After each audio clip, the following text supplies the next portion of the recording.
Hey, what's up, everybody? It is your favorite host, A Millie, back with another episode of the Sip and Sip podcast. Tonight's guest, I have an artist all the way from ATL, Shawty. He goes by the name of Lolo. Lolo, welcome to the Sip and Sip.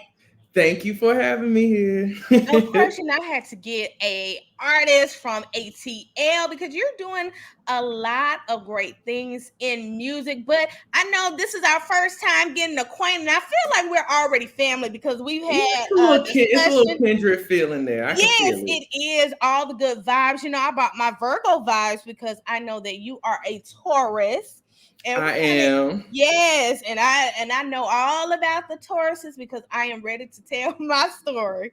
You don't know about us. I that I do know about you all, but we're gonna get into that. But first, I want to just like open this up, just ask you about you, and so tell us a little bit about who Lolo is. All right. So I was born and raised in North Carolina and New Jersey.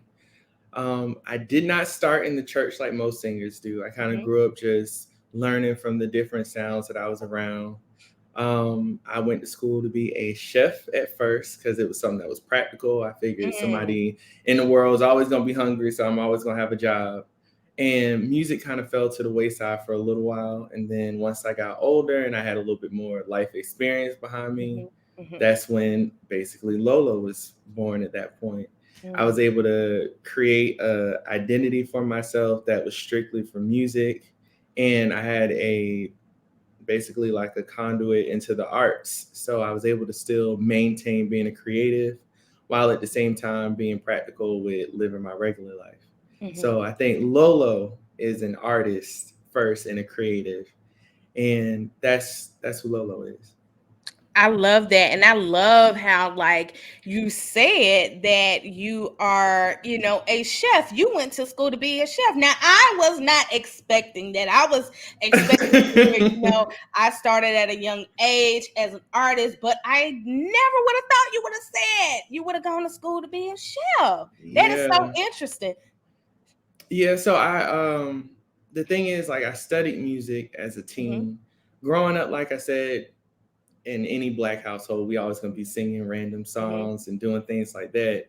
But I never took it serious, like no one Hmm. around me. They were like, "Oh, that's cute. He always singing, blah blah Hmm. blah." But once I became a teenager and I started singing out loud a little bit more, I Hmm. was able to kind of find my way of singing Hmm. through artists that I was familiar with. So that's like John Legend, Destiny's Child, um, the older groups like the Whispers and the Commodores. And I Mm. would listen to stuff like that. And a lot of people don't really get it, but you don't necessarily have to emulate who your idols are. Sometimes you can just find people whose voices resonate or are similar to your own, and you kind of pick up some of their tendencies, and it kind of Mhm. makes up your voice. So over time, it was just kind of like, oh shit, I can actually sing. I don't sound that bad. And Yeah, so it's like, yeah. all right, wait, people starting to listen. They want to see what's going on. They're like, what? I didn't know you could sing. I'm like, man, just stop. I got a little tune going. And as things started to go, it was kind of like one thing after another. Like, okay, I feel more confident. Oh, okay, Mhm, I can sing. Let mhm, me join the choir. Let me, at this point, mhm, do a talent show here. And mhm. I auditioned for American Idol twice. Don't get me started on that. Wow. And then, when those things don't work out with me, being a tourist, I'm somebody Mhm, who is all about stability and security. mhm, So being a risk taker was not something that was in the cards for me earlier on, because I said I need to have a foundation first mhm. to fall back on, because what if I open up my mouth and nobody want to hear it? And now Wow. I ain't got no job, and things like that. And so being a creative, it goes into other avenues. And when you're a chef, because I was a chef for about 9 years, so when you're a chef, it's kind of like all of that embodiment of being a creative. You just have to sell it to the person Mhm, who's trying to eat your food, or mhm. people eat with their eyes first. So I got to be able to be a creative to introduce you to new ways of cooking or new Mm. ways of eating. So that's why being a chef wasn't that far off from being a singer.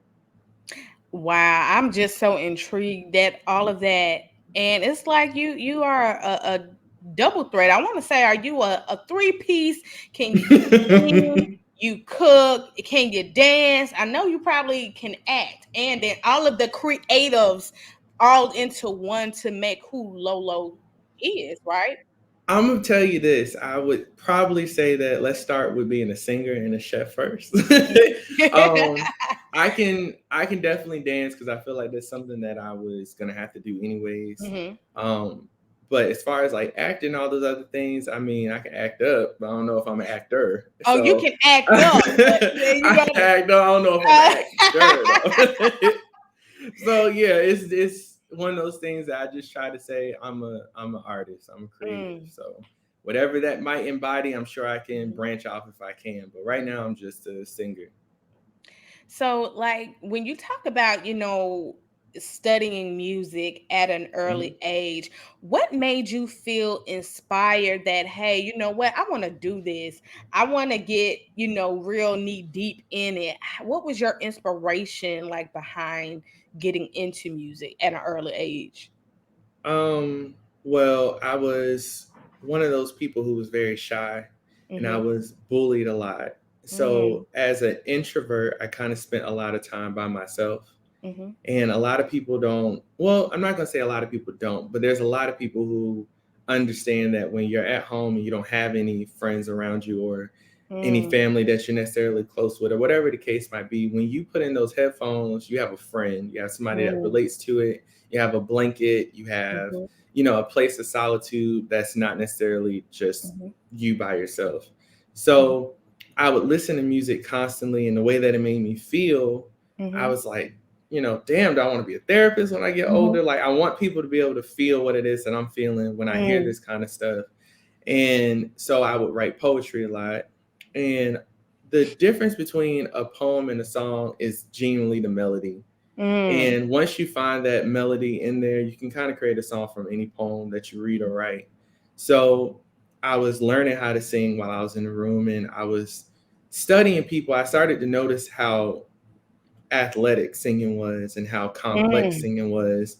And I was like, well, damn, this person's out here belting and, this Mm-hmm. person's out here running and riffing and, this person's tone's so warm or you listen to their harmonies. And I'm like, shit, I thought it was just the lead vocal, the background and the instrumental. And now, I'm starting to pick up. And that was around like 12 and 13. Mm-hmm. And I'm starting to like pick up on a lot of these little nuances and singing. Mm-hmm. And I was like, well, shit, I need to learn how to do more if I want to, Mm-hmm. do that, at least to make myself feel good. Mm-hmm. And so I started picking up, I started studying great singers, even some that were just like not necessarily big known Mm-hmm. artists or people who are known for being singers. It kind of made you go, well, what makes the appeal of their voice Mhm, so intriguing for people to want to say, I gotta go get that CD or I gotta mhm, hear that song? Because I mhm, listen to people from Tina Turner to Andrea Bocelli to mm, Destiny's Child to Mariah and ODB and mhm, everybody else, the Fugees, mhm, and so it's like all of these different things have different mhm, elements, but how are they connecting in some way with these people? So you begin to study, and that's what I did. I started to get books. I would go to the library. I would go online.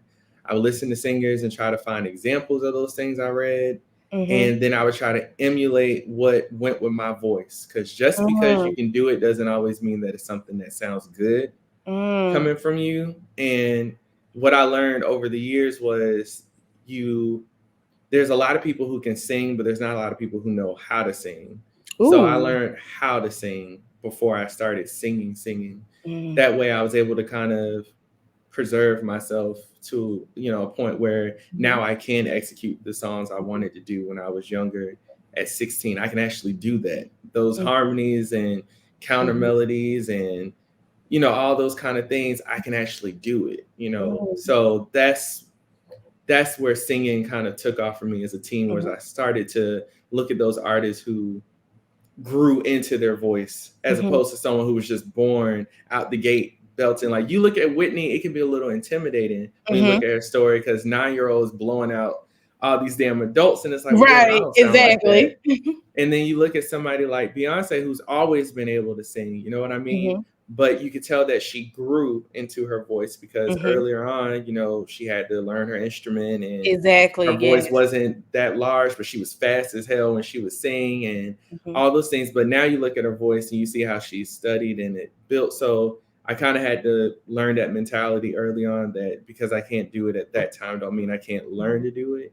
Mhm. So yeah, that's where studying came from. I was like, I Mhm. want to do that and I can't do it right now, Mhm. but I'm pretty sure I can get there. Mhm. So just keep studying. So that's what I did. And I really like to hear that. You know, a lot of artists, they don't tell you how to study music. They don't go in depth on why they wanted to study music and the Yeah. different genres. It's like, oh, I was just born with a gift and I'm going to use it. But the Yeah. you went into depth with it. You wanted to know everything that it was about the different genres, the music, how to have that diaphragm, the melody, whatever that makes the song a song, and Yeah. like compiling all those components, because that is very important as an artist. And so, you know, as you grew, you know, as a singer, and you know, coming up at 13 years old, you recorded like your first album, but you didn't release it. And I Yeah. want to ask, why didn't you want to release it after you've gained all this knowledge and you're writing? What made you not release like your first like album at 13? All right, so it wasn't actually an album. It was like a mixtape, like a Mhm, cover tape, I guess you can mhm, say. I like collected a bunch of like R&B artists because mhm, that's what was popular at the time, mhm, and I covered a whole bunch of their tracks on here. And I did it in Colorado with my sister. She's the one who was like, "You can sing. You want to go record it?" And both of us looking at each other like, "All right, now how the fuck do we do it?" So like we started searching up local places and whatnot. But you get in there and you start recording. Again, I had not learned enough. So what you're hearing on there is a juvenile who thinks they doing something. Actually, no, I didn't even think I was doing anything. I tried my best. mhm, And I'm gonna say that that best wouldn't have earned me any kind of anything. mhm, So it was something when I went there, I wasn't doing it for a purpose of other people to hear it. I was doing it to see if I could do it. So yeah, it was no need for it to necessarily come out. It mhm, was more so one of those things that was like, okay, mhm, I did it. I know I can do it. I did try to send it off to a couple labels and I did mhm, get two responses, but let's just say make sure you read everything they put in front of you. mm, And I have never done anything, I've never signed anything. And, at that time, it was much harder to have a direct contact with them. mhm, Like nowadays, you got like Instagram, you got, TikTok, YouTube. mhm, But at one point, you weren't necessarily doing all of that kind of stuff. You literally were writing it or packaging it up and sending it out to a whole bunch of different places, hoping that, they don't think that your envelope is a bomb because it's the 12th one they didn't got this week. But yeah, so it wasn't time, and it wouldn't have. I can confidently say it wouldn't have gotten me anywhere. It would have mm, just put something out there that I wasn't comfortable doing in the first mhm, place. That was meant to be just an mhm, experiment, but mhm, now somebody's out there holding it. And if I ever did pop off or blow up, mhm. I can imagine like, hey Lolo, you remember this? And next thing you know, it's like, what the fuck is that? And so, so yeah, it wasn't time, and it wasn't my Mhm, time at all. mhm. And it was all a learning experience. You It know, was. you know, trying to put that, if you were to put it out and like you said, you know, read the fine print of the contract, and you being at a young age, it was just preparing you to be where you are now. We're going to get into that, but you know, I want to dive deeper. After not putting out that mixtape, it was years before you stepped into like a studio, before you got back into music. And Yeah. you did take a little hiatus from music. You know, you were chefing it Long up, you were hiatus. yeah, it was a Yeah. long time. So what brought you back to the forefront of music? What brought you back to like, you know what, I'm gonna try this again? Um, so I never had stopped singing, right? So I Mm-hmm. kept starting and stopping. Mm-hmm. So throughout all those years, I'm like, yeah, I'm writing this song and it's gonna be a real dope EP. And I would come up with like a whole concept and different names for myself, Mm-hmm. and like this will be a dope ass album, and Mm-hmm. but it was never genuinely who I was because I really didn't know who I was at that time. And Mm-hmm. so I had a major loss, which was the loss of my dad. Mm. And I'm sorry to hear it that. thank you. And so it really took it down a very dark road. Mm-hmm. And the thing that made me comfortable besides ice cream was music. Yeah. So I started writing a lot more. Mhm. Like those little starting and stopping sprees, it was no stopping at that point. It's just straight up just write, poem, poem, poem, song, song, Mhm. song. And then go to therapy. I went Mhm. right to therapy, and after clearing my head a little bit more and realizing what I felt like my purpose was, I said, all right, well then I'm gonna start recording. And so I was talking with a couple friends just to kind of see like what was like what y'all listening to, what y'all like, Mhm. trying to be a people pleaser, basically Yeah. like, hey, well, I'm singing just in case y'all care, Mhm. right? And Mhm. so I had got into a conversation with someone, and we were talking about a popular artist, and I was like, I don't really like their voice like that. I was like, it don't really sound the best. I was like, but I mean, the song's cute, but they're not really doing much. And they looked at me and they said, well, they didn't look at me, but over the phone, you always judging other people's voices. What you got of your own while you over here talking about people. And I was already blowing steam before that about not going to the studio and not being steady. Mhm. But that comment, I Mhm. booked a session about 7 days later. That was my first time in the Wow. studio since I was 13. And I took my ass up in there. I recorded a song called Running. I did it in Mhm. about 30 minutes. And from Wow. that point, I like how it made me feel. So I Mhm. kept going and Kept going. going. Yeah. And 10 songs later, I put out my first EP. I didn't know what the fuck I was doing, but I know it was Mhm. out. Mhm. And I learned a lot during that process, like what to do and what not to do, Mhm. especially. Mhm. And from that point, it just picked off that I'm like, this is something I can do. Like I Mhm. started, like got a publishing deal, and Mm. not to be confused with like a signing to a label or anything like that. Mhm. But I got with a publishing company, and similar to how I know that you're doing a lot of things independently, that's how Mhm. I was doing it. So the fact that someone at all looked at me and was like, "There's value in what it is that you're putting out, and I want to help you protect it," Mhm. it kind of helped me go the extra yard to say, all right, bet. Now let me put something that's out for real and Mhm. not just a journal of, Mhm. depression and hypersexuality and all the Mhm. other kind of stuff. Let me actually put out a body of work that reflects where I was at that time. So yeah, Mm. that's what kicked it off was, you know, grieving and Mhm. regaining my values, what really pushed me Mm. Regaining your value. When you said that, it kind of hit the nail on the coffin.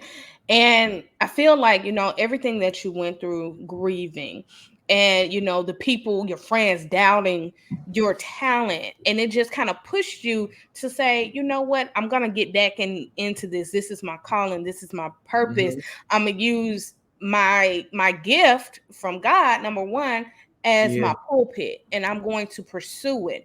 And tell me, how did that all benefit you to get you from, going through your anxiety, the depression of and grieving your dad to where you are now as an artist? How did that kind of push you like into full force? All right. So I've always been someone who you can kind of push me a lot. Mhm. I really take that drive, and it kind of makes me a better person. Mhm. And being a people pleaser, I've Mhm. always been someone who, if you gave me a compliment, I would go the 100 mile, meter race just to Mhm. get approval from people around me.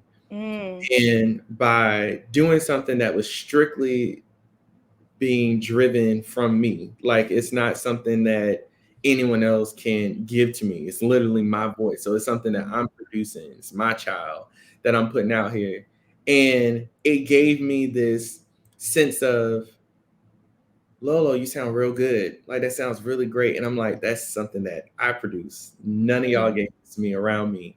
So it gave Mm. me this idea of like confidence and self-worth, and Mm. it showed me that I can put something out here that doesn't require someone else to tell me to do something. And what I did was I took all of the drive and things that I learned over the years and all of the pushing from being a people pleaser and being around people who doubted me. And I was able to take this skill that I knew was my own, and it kind of propelled it in a direction that allowed me to kind of control it.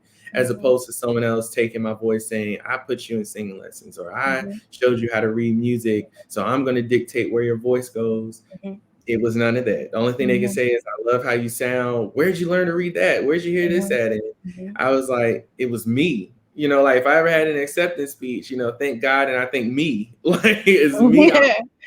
So that's what made me feel like the greatest benefit from all of this, from the greatest loss and the struggle and the starting and the stopping and the recording and not knowing what you're doing. The Mhm. greatest benefit is it created an artist that's not, of course, I don't, people that say they ain't scared to fail, I guess, but I am scared to fail to an Mhm. extent. But it created an like an animal in a way. It's kind of like I just want to go, I want to make it, and I didn't have the Mm. same drive I had before, but it's like a hunger Mm. where it's just like somebody. Mm. I created my own. I hate to put it this way, my own Joe Jackson in my head, and Mhm. it's just kind of like that person's always been there, but now we have a goal. That Mm. goal is to be a musician. So I can't see myself being the artist I am now without Mhm. all of that push that I had before. But yeah, that was the greatest benefit throughout all of that, was having the confidence to say, Mm. it's my fucking voice. At the end of the day, y'all ain't singing the track. So, oh, Right. I don't like how it sounds, and this and just skip the Right. track. So I didn't have that luxury before. People would be pushing Mm. me there, and I would get to this place, and they would say, "You're not running fast enough," and I'd be like, "Fuck, I Mm. gotta run faster." But now it's like, you ain't running fast enough. You ain't churchy enough. You don't do enough Mhm. runs and risks. Why you ain't belt like this? Why you ain't rapping? And like everyone got so many Mhm. opinions now, but that doesn't drive me anymore because Mm. I'm like, it's my voice. So if y'all like it, Yes. you like it. If you don't, it is what it is. So Yes. I you just said like a mouthful. And do you think now, with you being an artist, do you think people in the industry, do you think that they don't listen to that Joe Jackson in their head? They always, are still people pleasing, managers, people in the industry, their peers. Do you still see that in the industry?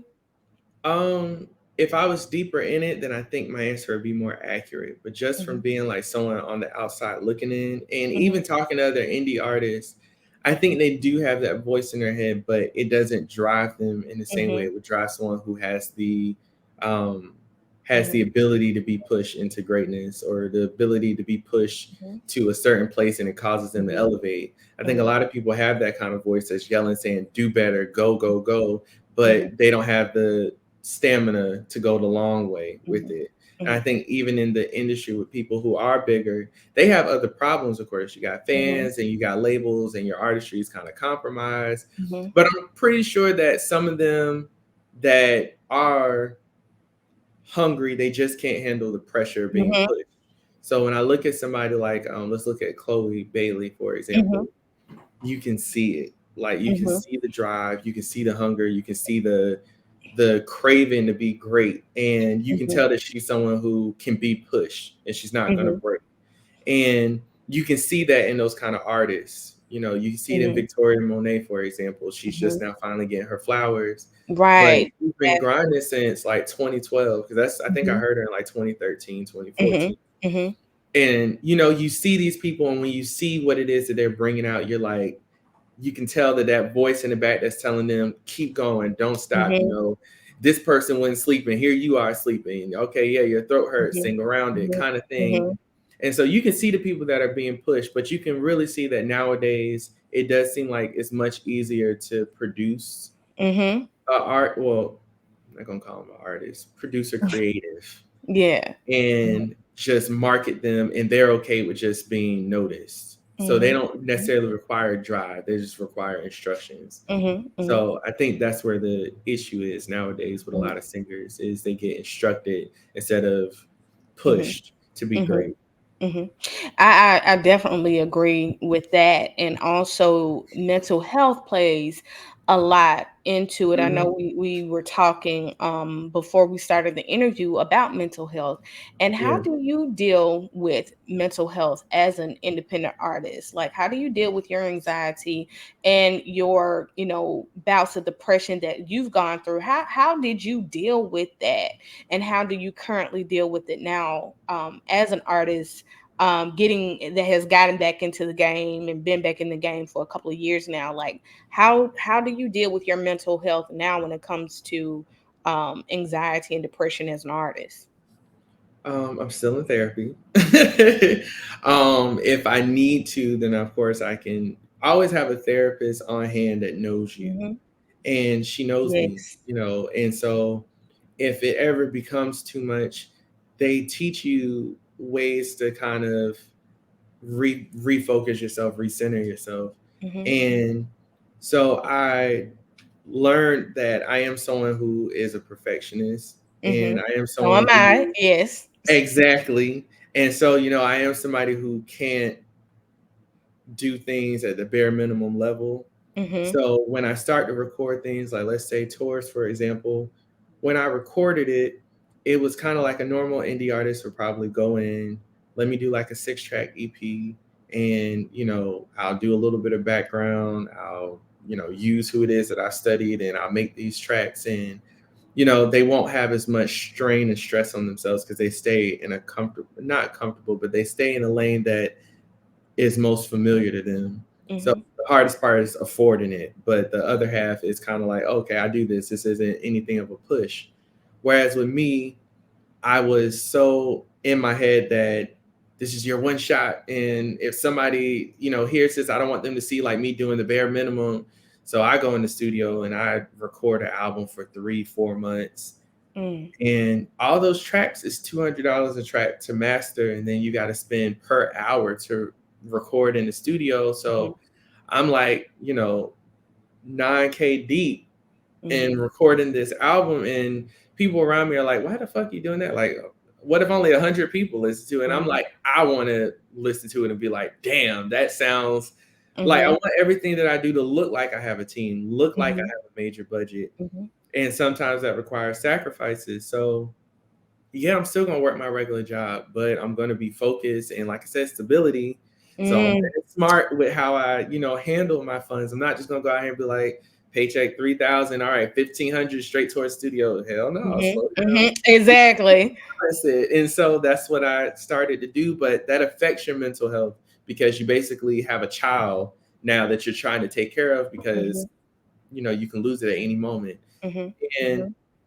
that strain and struggle and all it gets to you. And if you're already Hmm. someone who's been depressed before, depression doesn't go Yes. away. It's like It addiction. does not Kind of at take all. takes a couple years off or it takes a couple Hmm. months off, but it's always gonna peek his head out every now and then. A Hmm. random It will. like, oh shit, like, It will. Like, I'm dang, didn't I just try to get rid of you and now you coming back? exactly. But they just stay under the bed in a shoebox for a little Hmm. bit. But Hmm. I 100% recommend that everyone get a therapist, and Yes. you have to get a psychiatrist. Just make sure you get Yes. someone that understands you, and Hmm. try to go for if you're black, I'm sorry, go for someone black. Yes. It's much I easier to listen. deal with that than I it am is a with advocate for mental health. My therapist, love her to death. Shout out to her. And it took me to realize that going to therapy, nothing is wrong with you. And it's okay not to be okay. hmm. And I've had people, oh, she's crazy, but nobody really knew what I was going through internally, Exactly. battling with myself, battling with people, not forgiving people of what I've been through. Hmm. And like you said, therapy, to me, that was the best thing that could have happened to me. Number one, number but the other reason was getting back closer to God and having that relationship with him that brought me out of that depression. Yeah. And don't get me wrong, like you said, sometimes depression is in a little shoebox under the bed. It'll try to peek his head out, every once in a while. But doing the work on yourself, and Yeah. you have done the work on yourself to get back full force, in your music. And I know, you did have one album to come out, and it was called Dysthymia, and it Mhm. talked about, you going through anxiety and depression, and that was, your inspiration, behind it. And I know we talked briefly about that. How did that album, putting that, change your whole, your life, and going through everything that you've been through? How did it kind of change your life with putting that out? Yeah, so a lot of people when they saw the album, they were like, what is that word? Is it Mhm, this, and they, mhm, and I was like, well, hopefully I can introduce them to what this is because a lot of people don't realize they have it. So dysthymia is the constant or recurring bout of depression before mhm, you enter major depression. And mhm, so over the years, you can keep going through this and mhm, you won't know it. You're just like, oh, some people label it seasonal depression. Some mhm, people might label it, oh, I just get sad anytime I hear these kind of songs, but they don't realize that they're going through a depressive episode. So anything at that time might trigger it and you just don't know it. So when I learned what that word was after I had been in therapy for so long, and I just researched it on my own, and I said, mhm, wow, like that really is something I went through. And the mhm, first song I had wrote is Running.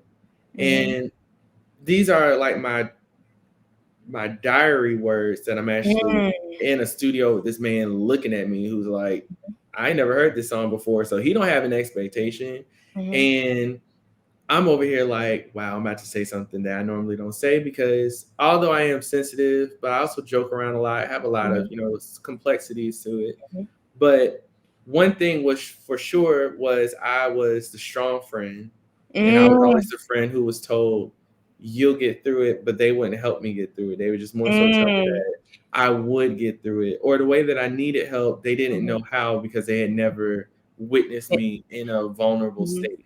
And So it wasn't reciprocated, like, because exactly, I'm like that too. And I think with us being empaths, I know Tauruses are empaths and Virgos are hmm empaths too. We are very genuine. We are there yeah, before we even are there before ourselves. And when it's not reciprocated, it's you know, like what's up with that? Um, exactly. so I feel you wholeheartedly when it comes to you with that. And I kept writing more songs, Mhm, and I wrote a song called Morning, mhm, which was kind of like the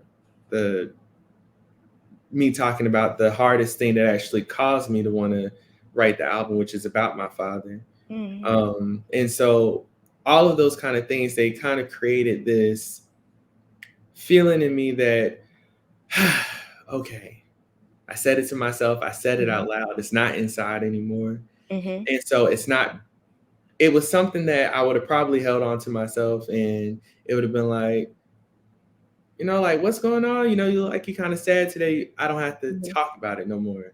mhm. Just it's there. You already Yeah, know, okay, his father yeah. passed, or oh, it feels like he's not getting enough out of life, or he's Mhm, running from something or towards something, or I even got a song that was just supposed to be funny, which is called Just Fine, mhm, which is, I'm not all right, but I'm just fine kind of thing, mhm, which mhm, is contradicting.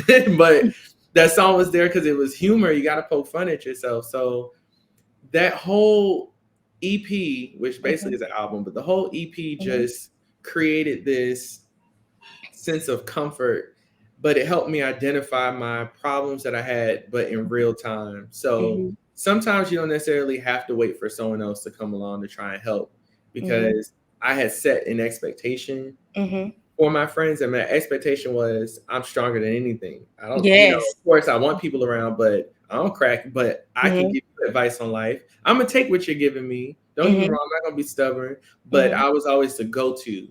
And so mhm. it took Yeah. me writing this and going to therapy for me to realize I can't be mad at anybody because I set the expectation that I don't ever Mhm, need help.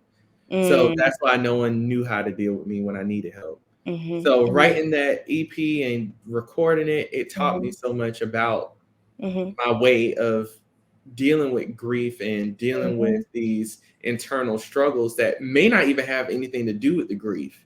You know mhm, what I mean? So there's songs like Dangerous that are strictly about just depression in general, but being a dark being like a dark shadow that walks behind you that every time you turn, they're not there no more. That's how Mhm. depression made me feel at the time. And so, yeah, that EP changed my entire perception Mhm. on mental health, Mhm. Mhm. myself. Like it's not only brave, but it was a risk that I actually took as an adult.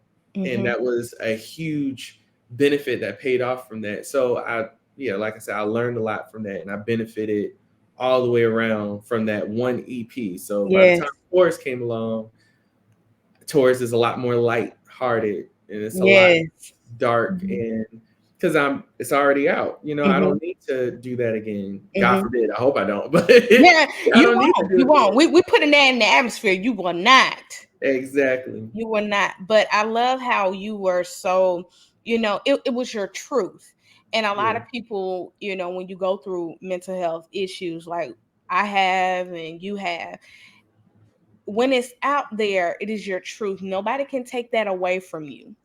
And Exactly. I was always that friend that was always the strong one, there for everybody before I'm there for myself. People didn't know Yeah. how to talk to me, how to deal with me. But you put something in perspective to me that you set those expectations that you don't need anybody, that you are the Yeah. strong one. And I have since, just with that, it did put a lot in perspective for me because I still feel like I'm the strong one and I have to be strong for other people. But Yeah. sometimes the strong one ain't strong. I cried maybe about 2 or 3 days ago. And because life Yeah. be life in. But I said all that to say that it is your truth. And you never know that you helped somebody even with that album, even putting out your truth and how you were feeling, Yeah. it helped somebody. And That was the goal. I'm pretty sure it did. And your voice and the creativity, and this goes into like my next question. You put out Dysthymia. Now you have another new album that is called Taurus, because you Yes. represent Taurus.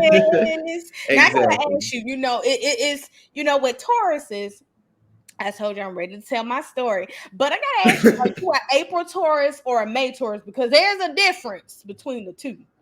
Okay. I'm a May tourist. Oh, Yeah. yeah. So, we know who we are. Um, Yes. we're a lot Very. more grounded in our sign because we've already, we're here, we're in the thick of it. And And stubborn as a bull. here we go. And that's why that's track number 2. We got that idea right out the way. Ex- Let's just go ahead. I'm stubborn. Boom. Track number 2. We done. Now let's move on to yes. the. And then with your EP Taurus, like I've listened to it, I love it. The melodies, the lyrics, the music is so Mhm. soothing, it's so smooth. Number one, it's something like I've never really heard, but it's like, and I know we talked about this off camera, but like in the movies, these are the soundtracks that when it comes to, love making, very, Mhm. like you said, very scenic, very, it's different. It's something Mhm. that you can just listen to all day long and not get tired of. I did Mhm. not skip a beat. In, like, I was listening to every song and then listen to it again because that's how good it was. And so, you made this EP for headphone users. And I want to ask Yeah. you, what do you mean by headphone users? And, what does that creativity entail? Because you identify your music as headphone music. So Yeah. can you explain to me a little bit about that? So I got tired of the question of what genre do you sing? What kind of Mm-hmm. music do you sing? It was redundant, and it's, in a way, it limits your audience and it limits the, just listeners, and it also limits you as an artist to have to be confined to one genre just because of what people think Mm-hmm. would benefit, you, or benefit them hearing you, kind of thing. Mm-hmm. So when I went into recording this, I made it a point that I focus heavy on like layering background vocals, and I really wanted my voice to be, I like lighten my tone so that it was more conversational. Mhm. And I wrote it in a way of being direct Mhm. about a lot of topics, like Ain't Fair, for example.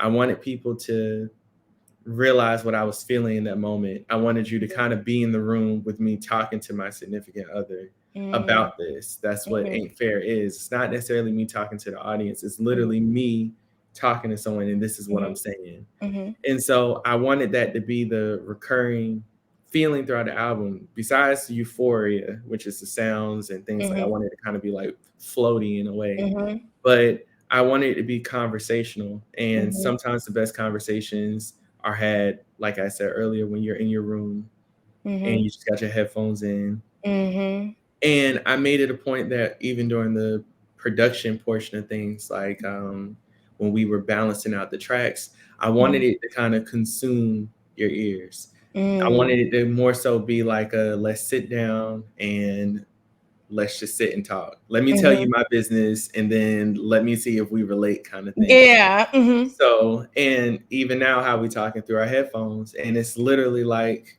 that's the kind of thing I want, where it's just you and me. We ain't got nobody else to worry about, or you Mm. can even play me in the car. It's cool. It's just us, and Yeah. so that's the kind of audience that I was looking to attract because I know that that's the kind of audience I was. Mhm. I Mhm. was the person who, what you listening to? You had to pull my headphone out because it was never out loud. I was not walking Mhm. around with my speaker. It was like, oh shit, I'm Mhm. going through something. Bloop, earbuds Mhm. in, and Mhm. that's how it was. So I want to be that person that I heard.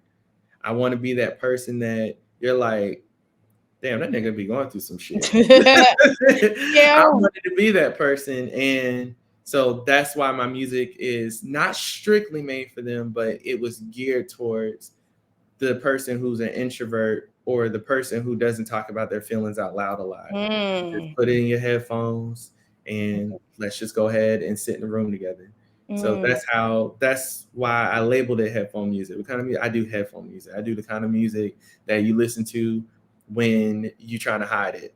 Yeah. I'm the kind of person who, you know, I'm the kind of artist I kind of want people to be my friend before they're my friend. Mm. And I didn't have, like I said, I didn't have a lot of friends, and even between like the bullying, I did have some people, but they were associates. Mhm. And you slowly but surely begin to learn over time what a friend really is. And Mm. sometimes music is literally like the best friend you Best can have friend you can because have. they're Yeah. not gonna turn and twist. Now the artist might do it, but the Yeah. music itself ain't Yeah. gonna turn and twist on you. So I want Exactly. to be that person who's like, I know that this music is here, so I'm comfortable. Mhm. So Mm. yeah, that's why I make headphone music, and that's why that's the genre, I guess you can Mhm. say, that I make when it comes to my Mhm. music. I like I said, like it is such a good album. The creativity, like going into like the creative process with making Taurus, Mhm. like how did you come up with this whole album? And was Taurus something that you looked at the different traits of being a Taurus? Like how did the songs come about? And what's your favorite song on the album? Because I can tell Oh. you mine. Mine is Taurus and Falling. I love both of those songs. But Okay, all right. what like is your favorite song and what kind of led you into the creative process? Like I'm so like I really want to know like as an artist, what is like your creative process? Like how do you get into that zone to like okay, I'm gonna go in here, I'm gonna write this track. Like what Mhm. is Lolo's creative process? Okay. Well, going into dysthymia first, right? I Mhm. wasn't very confident in myself. I was going through something. So I did have, help. It was my partner that was helping me. Mhm. Or I would constantly be like sending it to my friend, like, hey, do you like this? Do you like how it Mhm. sounds? But once it came out, like I said, it was kind of to a place where I was like, I know I can do it. And I need to Mhm. prove to myself I can do it. I'm out Mhm. here saying I want to be an artist. I got to prove that I can do this. Mhm. So I didn't ask nobody's opinion. I didn't ask for no help. I didn't ask, do you like how it sound? I just was like, Mm. all right, first things first, congratulations. You did Mm. that shit. Like Yes. round of applause for you. I wrote a Yes. song called Congratulations. It's not a song that's asking for people to congratulate me. It's not a song celebrating people congratulating me. It's me congratulating Mhm. me. Mhm. And it was like I had mentioned before, it's like my acceptance speech to myself is Mm. congratulations, you did an amazing job.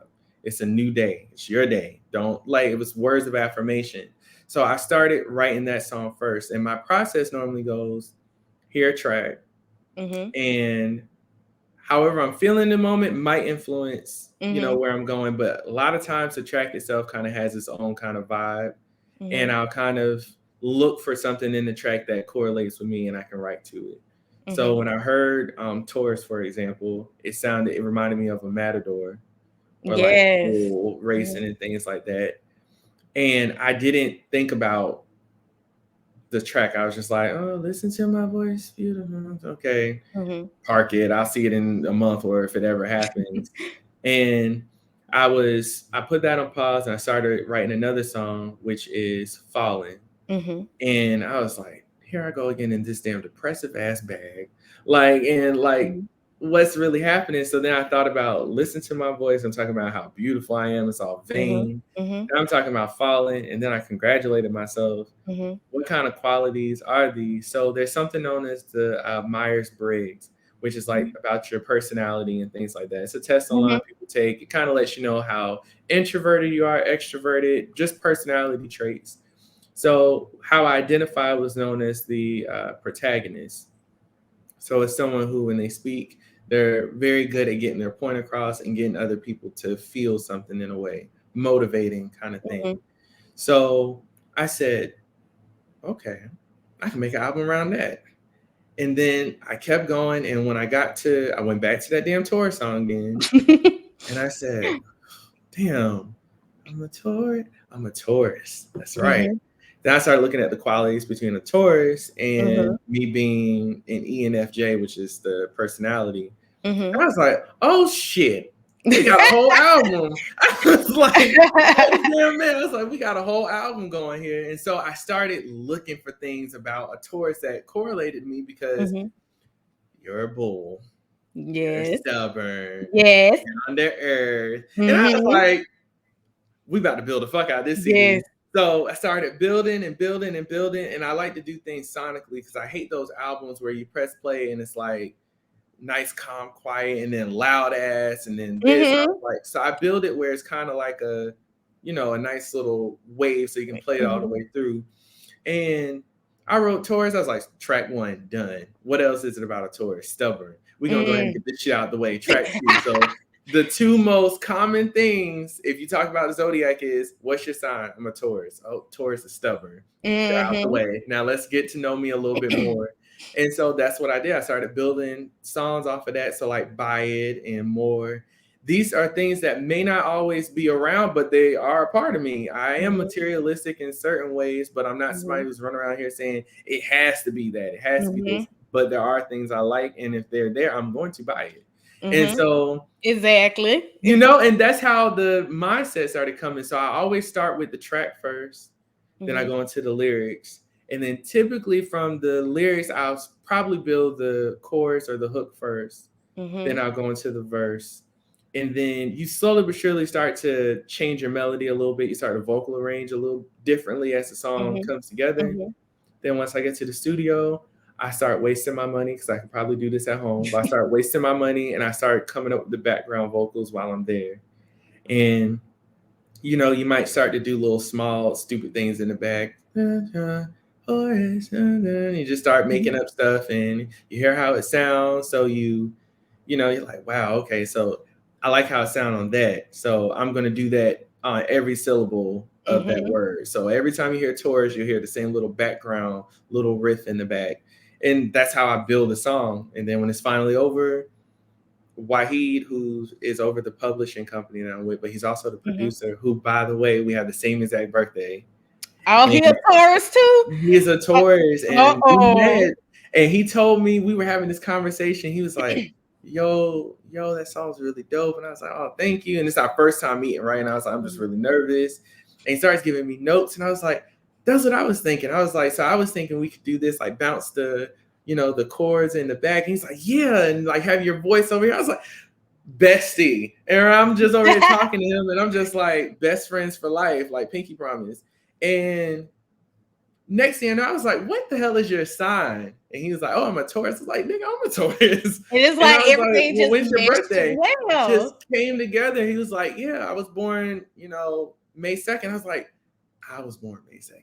I was like, oh shit, like this is fate. Like God put us in Yeah. this room together. And so ever since then, he and I have just been in sync. Like he gets it. When he goes off and there's something that's not necessarily, going, because personal life sometimes can come into the studio.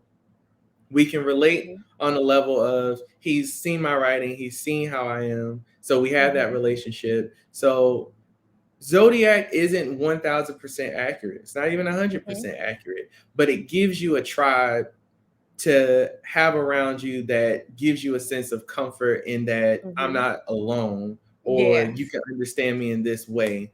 So the Mhm. general aspect of what a Taurus is, you can kind of look at it and be like, what parts of that do you relate to? Because I Mhm. relate to these. And then we come together and now we have our own little bubble of Mhm. Taurus in the studio.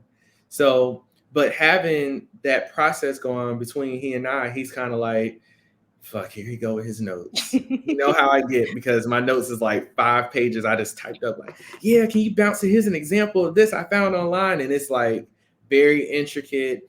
So Yes. I'm like, when you do this echo, do a throw echo, but I want only 8. Don't do 9, don't do 7. I want Mhm. 8 echoes on that Mhm. word. And I play it over and over. So it took me 2.5 months to edit and master the tracks, and it Wow. took me a month. Nope, yeah, 2.5 months to edit, and then 2.5 months to record it. So I Wow. spent a lot of time doing that, but it came But it's together. worth It's it. great. It Yeah, was it is. worth it, and it's like you really created like a masterpiece and Thank you. something that, as an artist is like, you wanna produce good quality music, and I will say Exactly. that that is good quality music, and you should be Thank you. very proud of yourself Thank that you. releasing this EP, releasing this album, it has, just made you like what a great artist. And when you talk about independent artists, I know that it has been very hard. So can you tell me in your own words how hard it has been for you as an independent artist to master music and master this, going in the studio mastering your songs, like how hard it has been for you as an independent artist? It's very hard. So, Mm, the hardest part about it, of course, is finances. Um, mhm, the second thing that makes it hard is, what do you do once you've created this body of work, right? mhm, So I'm not a master of anything, right? So mhm, I'm very much someone who just has a lot of traits and things that I know about.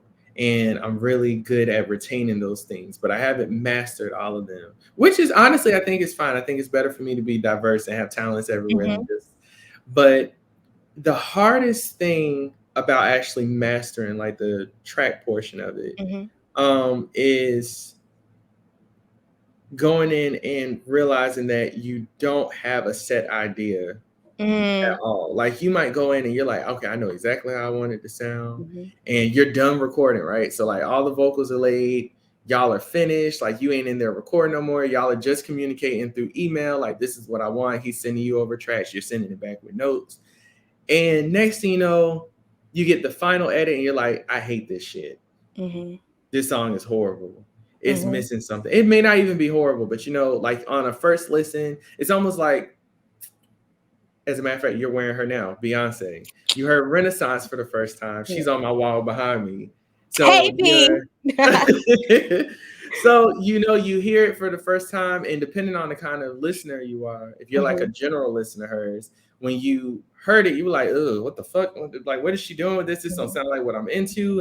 mhm, And they gave it a second listen, and now it's like, these motherfuckers, mhm. okay, it ain't that bad, right? Yeah, And yeah. so that's how you get with your own music. You got to Mhm. start listening as a listener. So when I first heard Taurus and he sent it back to me, I was like, this shit whack.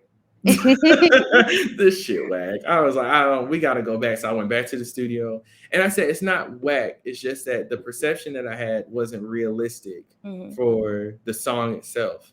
Mhm. And so you got to give yourself grace, because Mm. just from what you get back, that's not the final track, right? So when you're Mhm. mastering, the final track is when you're done. There's no more notes. Like, this is what's actually going online. Mhm. Mhm. And I was one of those people that during the editing, I expected that master sound. Mhm. So I Mhm. was being hard, and that made me go back to the studio, laryngitis. I'm in there, I'm like, Torres, rough. And I was just like, it still don't sound good. And then I was like, give yourself a damn break.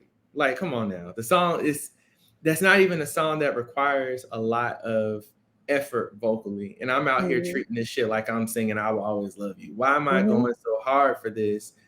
And so the hardest part, I think, beyond, like I said, paying for it, is Mhm. knowing that it's not going to be what you want it to be the first time around. You got to Mm. give yourself some time. Just like I use Beyonce, just like when you listen to it, if you're one of those casual listeners, if you're a fan of her, you're gonna listen to that shit till you like it. It don't matter who you Exactly. are. You're gonna keep playing it because you're like, it ain't that bad. Now, okay, I see what they were talking about with Church Girl, but it ain't that Mhm. bad. And But like, that's how you get with your own music. It's like, mhm. all right, I mean, I liked it when I recorded it. No, that shit dope as fuck. Did you hear that background? Oh, that's me. All right, bet. Yeah. And so you slowly but surely start to hype yourself up, and the next thing you know, you're like, why was I so, why was I this way from the gate? It's not even a bad track. It's not a bad song at all. And Mm. so that's the other hard, step, is liking your own shit. And the final thing is, what do you do with it? Are you Mm. going to try to promote it? How do you promote it? Are you going to Mhm. perform it? Where are you going to go? A karaoke spot, open mic bar? Like, Mhm. what are you doing? You going to make a YouTube channel? You going to try to get it, Mhm. trending? What do you do with it? Because this is money also. Like, I had to use Google ads. I had to, Mhm. which go through, YouTube and stuff like Mhm. that. I had to sponsor my stuff on TikTok. I had to sponsor it on Twitter and sponsor it on Mhm. Instagram. So I done spent $9,000. Literally, people thought I was being dramatic. 9,000 through promoting Mhm. and all of this. But you also got to look, are you going to shoot videos for it? Mhm. Now I got Mhm. to pay for the place I'm going to do it. You got to pay for the videographer. You got to pay for the editing, the Mhm. Mhm. costumes. And remember, like I said earlier, taking all the way back, I don't believe in doing anything small. I don't Mhm. have a stage, so I'm going to build a stage. And that's how I Mm. take it. I Mhm. made that video, and we were there from, it was from Untraditional Films. It's from Timothy and Laniqua. Mhm. And they're a couple that run that. And I saw them, they did like a documentary and stuff online. I was like, wow, that's beautiful. I want to look Mhm. like that bird. So I know y'all never did a music video, but can y'all make me look as good as y'all made those birds and those people look in that Right. documentary? And they were like, yeah, that's more money though. Because the Mhm. creative don't go away just because the art's out. Now you got to figure out Mhm. what you're going to do with it. Mhm. So you got to know what you're going to do. And you can live in the moment and do it as you go, but it's Mhm. much smarter to kind of have an idea of where to go first. And with dysthymia, I had no idea, and I spent a lot of money. Okay, I'm gonna say that. And don't get me wrong, Wake Up, I think I got like 55,000 streams off of Wake Up. Wow. And I did That's really good on Wake awesome. Up. It is. It was really, That I is don't get me wrong, I was awesome. jumping up and down, but at the same time, that's Wake Up. I had a whole damn Mhm. EP, and I didn't know what the fuck I was doing at that point. I was like, what am I going to do with the other 8 tracks? You know what I mean? And so the album did go into, the double digits in terms of like Mhm. the thousand. I think I got overall for the whole album minus Wake Up, I think it was like 12, which is still really, Mhm. I didn't think even one person going to listen to it. But I learned so much that when Mhm. tours came, I knew everything I needed to do to get my album heard. Mhm. Mhm. Everything. And so I was able to get that up into the higher strings. I was able to hit Mhm. 40,000. I was able to hit 40, Wow.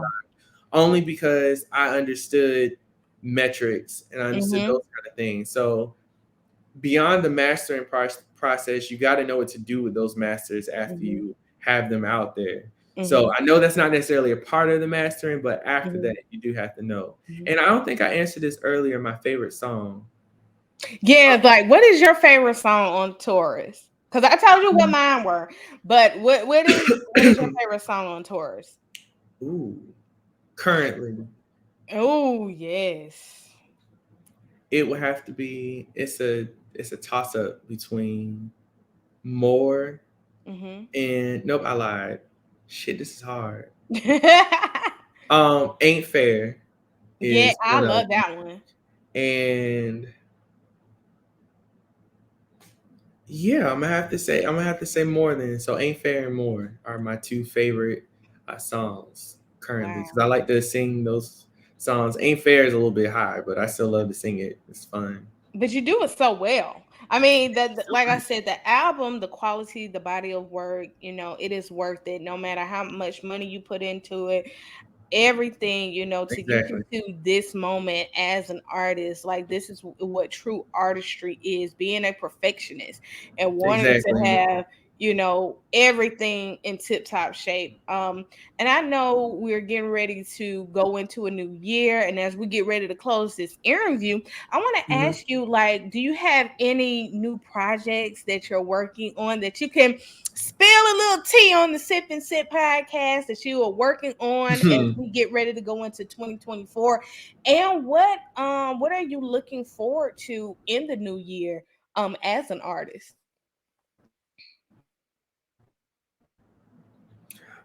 So I have.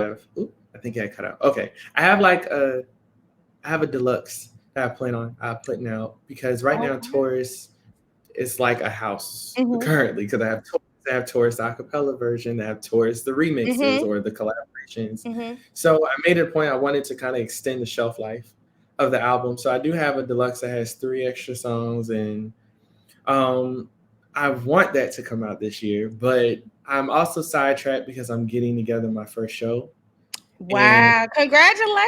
thank Congratulations. you.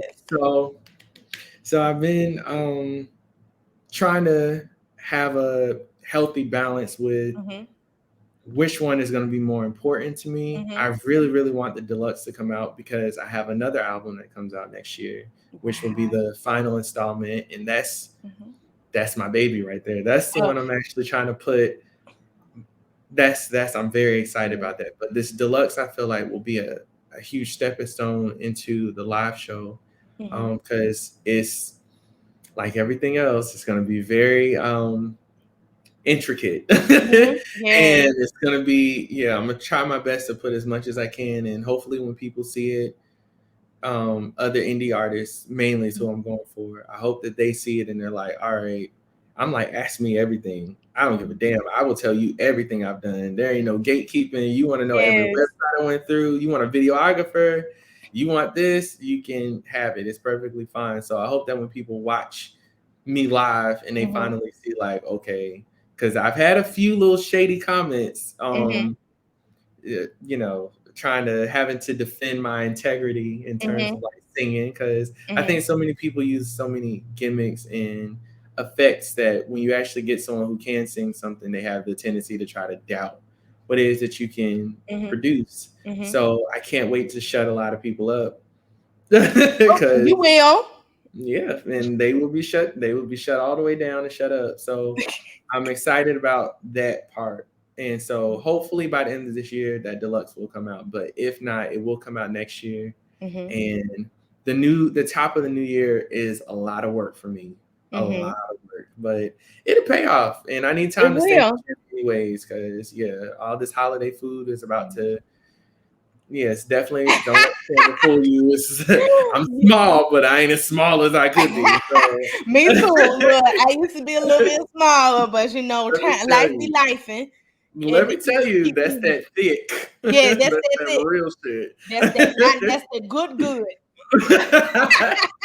So yeah, that's definitely something I gotta get, worked on and get myself back in shape Mhm. of actually having to sing live in front of, Mhm. a whole camera crew of people. So that's very like, it's a little intimidating, but at the same time, I get more excited with a mic in my hand. It's a Oh lot different yes, than in the studio. The studio is yes. very like Closed. It's sing, yes, and they're watching you the yes, whole time. It's like, okay, don't fuck up. Whereas when you're on stage, it's kind of more like there's so much going on that I can't focus on fucking up. yes. So that's why I can't Mm, wait for people to see me live and hear me. And yeah. yeah, so it ought to be great. And I might be able to invite an audience with me there. I'm not sure, but Well, I you hope need to I let can. me know when it is. I would love to come to the aid and For support sure. you. I said And it for a reason. I said it I for a reason. listen. Just let me know when and where it is, and I want to come and support you. I think that you are such a dope artist. I love your artistry. I love Thank you. how humble you are as an artist, and Thank you. you being very truthful with what you've been through in your past, and what you go through, what you've been through in order to build you up to this moment as an artist, and to showcase the talents that God has given you. And I cannot wait to see it. Like I said, I love the album. It is really amazing. And Thank before we end this interview, Lolo, you got to drop your social media, your website, you. everything, so Yes. people can follow you, so they can keep up with what you got going on. And Mhm. when that live show comes up and the album drop, make sure you drop all of your social media for us. All right, I will. All right. So this is not difficult, I promise. But my name is Lolo the Guy, and that's on Instagram, Twitter, Twitch, PlayStation. It doesn't really matter. Facebook, all of it. I've secured the name everywhere. So it's Lolo the Guy. However, it is not with an E, it's with an A. Mm. The guy who took Lolo the Guide, I didn't want to report his page. And I didn't want to disrupt his living. I'll say Mhm, that. So it's Lolo the Guy, mhm. LOLOTHAGOD. All right. And yeah, so follow me on every single platform, even YouTube. That's my name. So And of course, y'all make sure y'all follow him, support him.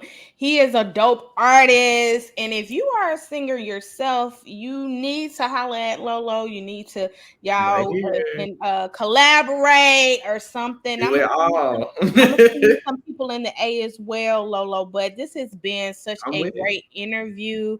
Mhm. And you family now, so you got to come back You know we when kinfolk. that. I feel Yes, it.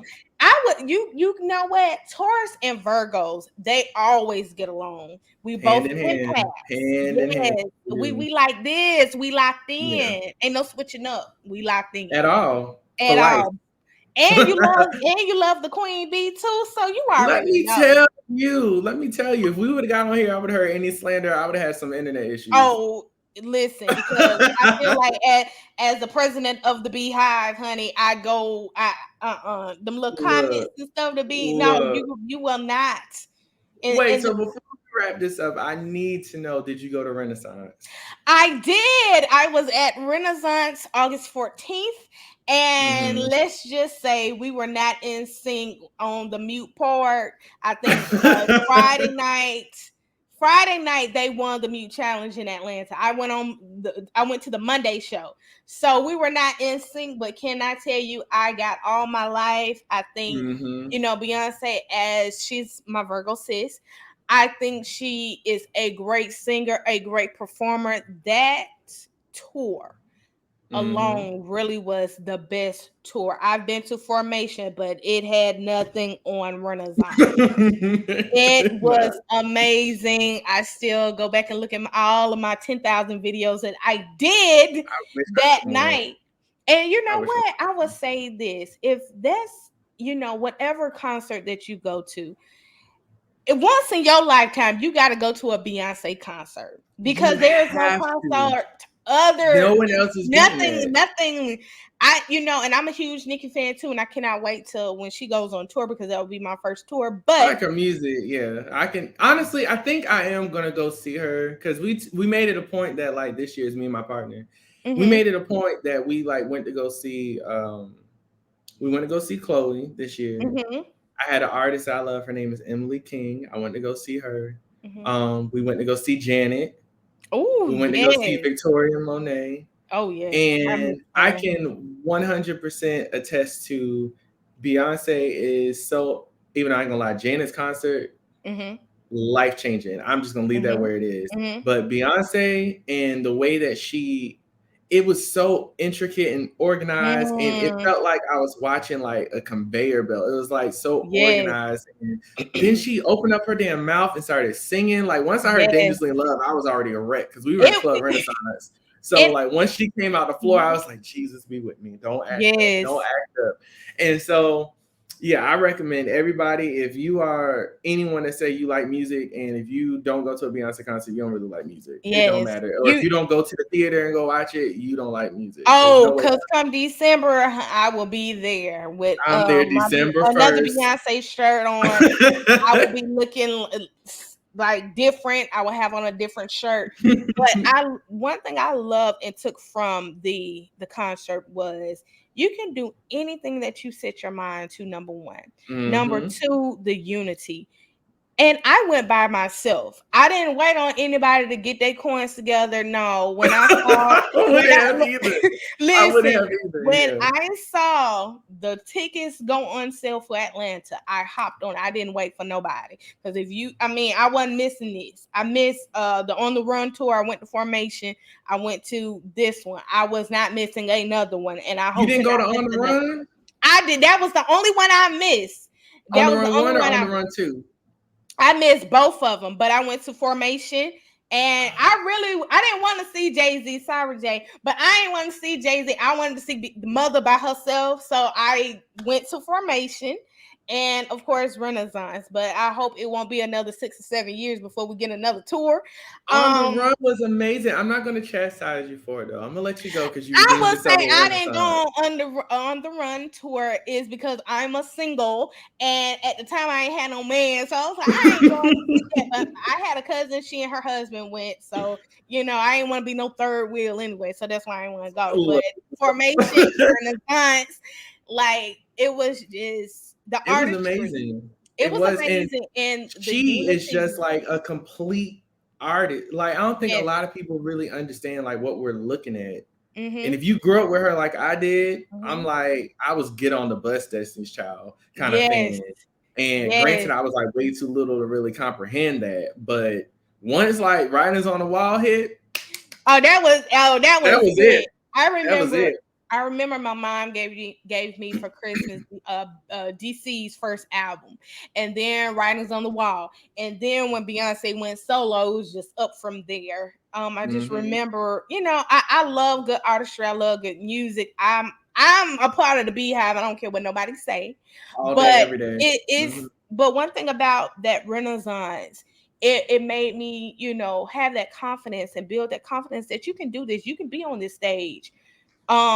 Me, I don't sing, but I host. I love, being in media. I love, talking with people, having my own podcast, my talk show. And I can see Hmm. myself being up on stage with millions of people internationally, interviewing the big stars. And I can do Hmm. that. And It's it's in possible, yeah. his time. But it just made me appreciate, the artistry. It made me love music even more. And that anybody, we all have a gift, and it's up to us to Hmm. use that gift and our purpose Exactly. and use it as your pulpit. Beyonce is using her music as a pulpit. You are using your Hmm. music as your pulpit.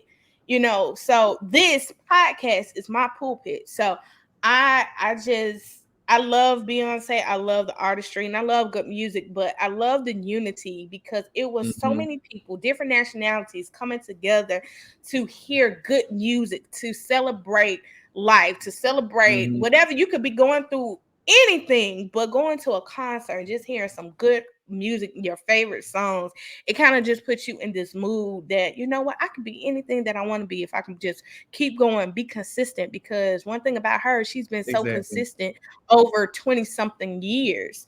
And And look at people how, don't and appreciate people that. don't They don't understand. appreciate it. Exactly. They And don't. that's They what's don't. going to happen with you, Lolo, the consistency, They'll you catch it. getting They'll back catch out up. there. They'll They catch will it catch because up. you're gonna be on that stage, and I want to say, Lolo, can I get an interview, please? I And I cannot wait for hope that. so. I hope Yes, so. Like I and it's said, gonna whatever happen. comes from this, I'm gonna be happy regardless. So Yes.